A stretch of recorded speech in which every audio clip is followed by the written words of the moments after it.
you, Senator, and thank you, Chief and Mayor, for the tour today. And it's heartbreaking to be back in my district that we just experienced catastrophic storm surge, and all these businesses and homes were flooded.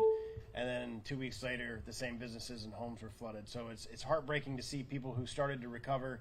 We just went through St. Armands, and we drove through after Hurricane Helene came through with a 5 to 7 foot storm surge, and you see people pulling products out and pulling things out and trying to clean up, and then 2 weeks later we get hit again. So like Senator Scott said, we're going to do whatever we can to ensure that FEMA and the federal government is playing their role in all of this. Senator Scott and I have a bill together.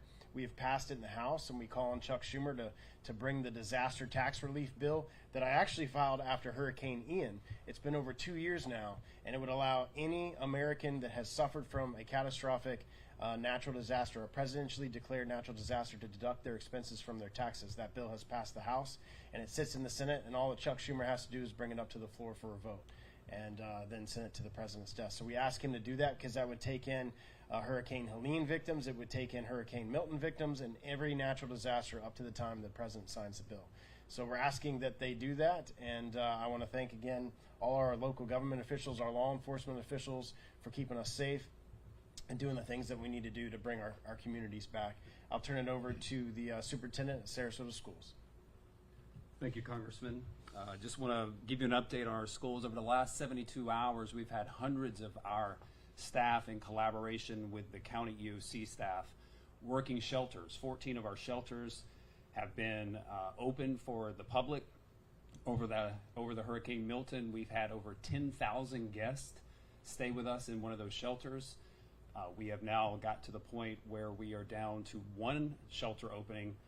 We are cleaning the rest of our schools and working diligently to make damage assessments to know when we can open and get back to normalcy. One of the things that brings a community back to normalcy is getting kids back into school, and we want to do that quickly.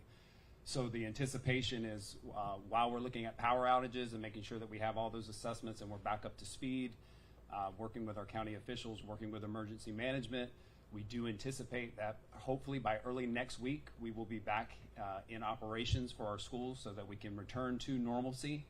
Again, I want to thank the staff. We had staff working those shelters as other duties as assigned, right? Our core mission is education, but in times like this, in crisis, our community, our staff come together and they work around the clock as a service to our communities to make sure that our guests are comfortable during that time and that they are connected to the right resources. So hats off to them, and thank you for that. And please stay tuned to our websites and our channels of social media to learn more about our reopening efforts, and we thank you for that. We can answer any questions anybody has. Senator, so I know that you've been touring all over the state. You did this with Helene, and now you're doing it again for yet another storm so short and so soon after. Why is it important for you to visit each one of these communities individually? So, well, one thing, and Congressman Stubbe and I both do the same thing. If you go firsthand and learn stuff, we both built relationships with state government, local government, businesses, federal government. So when you find somebody that needs something, we can get something accomplished, and so that's what we do. I've been traveling all around the state. Yesterday I was in Punta Gorda in Lee County. Tomorrow, my plan is to be in Manatee and in Volusia County and Orange County. So I'm going to continue to travel the state. Really, it's just to see the problems, find out what problems there are, and see what I can do to be helpful. Congressman, you may be to add to that? Yeah, just encourage people, if they have FEMA cases, if they have things that they need to file, to reach out to our offices. We've rolled, because we still don't have power in one of our district, I think both of our district offices, but we've rolled all our calls to DC. I have my staff in DC that are actively fielding all of that and fielding all of those calls. So don't hesitate to reach out to our offices if we can be of assistance. Thank you. Superintendent, question for you. I know there's a lot of pressure on the schools to get kids back. Maybe it's parents that have had their kids at home a little too long this hurricane season.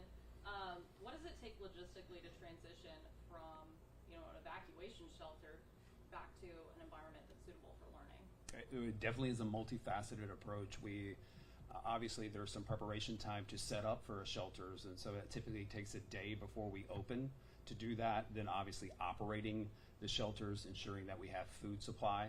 So we do feed multiple times throughout the day. And then when you close down a shelter, there is a cleanup process that takes place, and that typically takes, on a good day would be 24 hours to completely disinfect and get schools back in operational mode. So we're working diligently. We're ahead of schedule in terms of where we would be normally at this time. So really what we're dealing with is power outages, so ensuring that all of our schools' freezers are working. So we're dealing with some food loss at this time with the power outages. So we're working to make sure that we have food available for our students when they return. That's our biggest barrier, but fortunately there was no major structural damage to our schools. We had minor roof leaks and things that we're able to address pretty immediately. But we should, in terms of debris, be able to remove that and have accessibility to our schools. But food is what we're problem solving at this point so that we can be back as soon as possible. Okay. Mayor, we have a question for you that just came in. So this hurricane, we've had a lot hitting our community, and I know that the city government works closely with the county government as far as coordinating different evacuation levels that need to go. This storm was the largest call for evacuation so far. I know with Tropical Storm Debbie and Helene, we didn't see everybody heed those evacuation orders. What do you have to say to people that did choose to evacuate and we don't have any casualties so far for our community with this storm? Well, I think because they heeded the evacuation orders, that we didn't have casualties. And in the city, and Chief Trochet can correct me if I'm wrong, we really didn't get calls for emergency service because people had experienced Helene. They saw what storm surge could do and took this seriously, and they evacuated, and we're really grateful that they did. I'm glad you brought the chief up, so we have another question for him. Thank you. So we've seen rescue numbers dwindle this hurricane season. I know Tropical Storm Debbie we weren't expecting. We know that our barrier islands can deal with that storm surge, but it was rare to see inland communities like the Pinecraft neighborhood flood. I think your agency did about 500 rescues. I know of at least 2 during Hurricane Helene. Did you have any rescues during this hurricane? And if not, why do you think that is? Yeah, so as you mentioned, in the initial hurricane that landed here, we had over 500 rescues, and I think part of that was because people just weren't prepared for what was to come. They learned from that, and then in the second one we had 3 rescues that we had to do, and then this one we had 0. And so, you always want to try to find the good and the bad, and if anything that came out of this was that people learned that you can't mess around with hurricanes, and you need to evacuate immediately. Unfortunately, this time people did heed that warning, and we saw that in the barrier islands. A lot of people left the island, the A levels, the B levels, even to the C levels, and because of that, it really reduced the amount of calls for service for the police department. So in turn, we were able to handle other things. So when things popped up, we had the personnel to do that.